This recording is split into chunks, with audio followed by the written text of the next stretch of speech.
चांद की चोरी। बहुत समय पहले की बात है। एक छोटे से गांव में एक किसान का परिवार रहता था।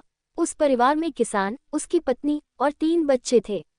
किसान का नाम रघु था और उसकी पत्नी का नाम जानकी था।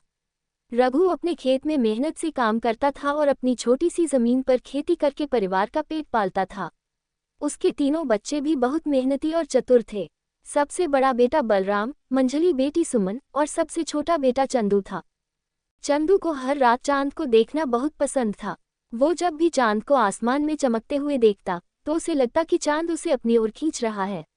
एक दिन उसने अपनी माँ से कहा, माँ, मुझे चांद बहुत पसंद है, क्या मैं उसे अपने पास ला सकता हूँ? माँ हंसकर बोली, बेटा, चांद तो बहुत दूर है, उसे कोई नहीं ला सकता, वह सिर्फ देखने के लिए है। लेकिन चंदू ने मन में ठान लिया कि वो चांद को जमीन पर लाकर रहेगा। हर रात जब आसमान में चांद चमकता तो चंदू उसकी ओर देखता और सोचता कि कैसे उसे नीचे लाया जा सकता है। उसके मन में चांद को पाने की लालसा बढ़ती जा रही थी। एक रात जब पूरा गांव सो रहा था, चंदू चुपचाप घर से बाहर निकला और खेतों की ओर चल पड़ा। वह दूर पहाड़ की चोटी पर जाकर चांद को देखने लगा और मन ही मन बोला, चांद, तुम बहुत सुंदर हो, काश मैं तुम्हें यहाँ ले आता और अपने पास रख लेता।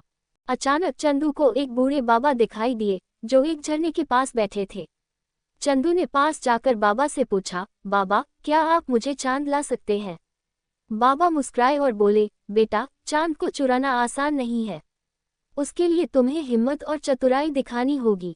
चंदू ने बाबा से कहा कि वो किसी भी परीक्षा के लिए तैयार है। बाबा ने अपनी छड़ी उठाए और एक गहरी आवाज में बोले, अगर तुम चांद को पाना चाहते हो तो तुम्हें 3 कठिन परीक्षाओं से गुजरना होगा। इन परीक्षाओं में सफलता पाने पर ही तुम चांद के करीब पहुंच सकते हो। चंदू ने हिम्मत से सिर हिलाया और परीक्षा के लिए तैयार हो गया। पहली परीक्षा थी साहस की। बाबा ने उसे एक अंधेरी गुफा में भेजा जहां कई डरावने जानवर रहते थे। चंदू को बिना डरे उस गुफा से एक कीमती पत्थर लाकर बाबा के पास लाना था। चंदू ने साहस बटोरकर गुफा में प्रवेश किया और अंधेरे में रास्ता बनाते हुए उस कीमती पत्थर को ढूंढ निकाला। उसने डर को अपने ऊपर हावी नहीं होने दिया और पत्थर लेकर बाहर आ गया। दूसरी परीक्षा थी ज्ञान की। बाबा ने उसे एक कठिन पहेली दी जिसमें उसे चांद से संबंधित कुछ प्रश्नों का उत्तर देना था। चंदू ने अपने दिमाग का इस्तेमाल किया और हर प्रश्न का सही उत्तर देकर बाबा को प्रभावित किया। बाबा ने उसकी चतुराई की प्रशंसा की और उसे अंतिम परीक्षा के लिए तैयार किया। तीसरी और आखिरी परीक्षा थी धैर्य की। बाबा ने उसे एक बड़ी झील के किनारे बैठने के लिए कहा और कहा कि जब तक चांद झील के पानी में पूरी तरह से नहीं उतर आता उसे इंतजार करना होगा। चंदू ने धैर्य से इंतजार किया और रात भर झील के किनारे बैठा रहा। धीरे धीरे चांद झील के पानी में उतरता दिखाई दिया।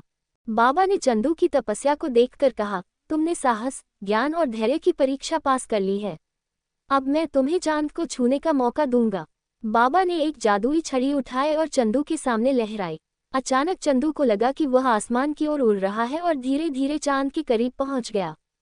चंदू ने जब चांद को छुआ तो उसकी खुशी का ठिकाना नहीं रहा। उसने चांद से वादा किया कि वह वापस जाकर गांव में सबको बताएगा कि उसने चांद को छुआ है, लेकिन चांद ने उसे कुछ और ही जवाब दिया। चांद ने मुस्कुराते हुए कहा, तुम्हें यहाँ आने का मौका मिला, लेकिन चुप रहना ही तुम्हारी परीक्षा का अंतिम हिस्सा है। जो चांद तक पहुँचता है उसे इसके रहस्य अपने तक ही रखने होते हैं।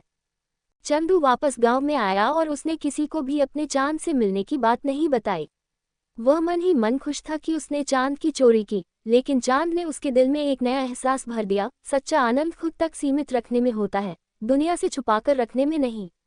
उस दिन के बाद से चंदू हर रात चुपचाप चांद को देखता और मुस्कुराता। वह जानता था कि चांद की असली खूबसूरती उसे देखने में है, न कि उसे जमीन पर लाने में।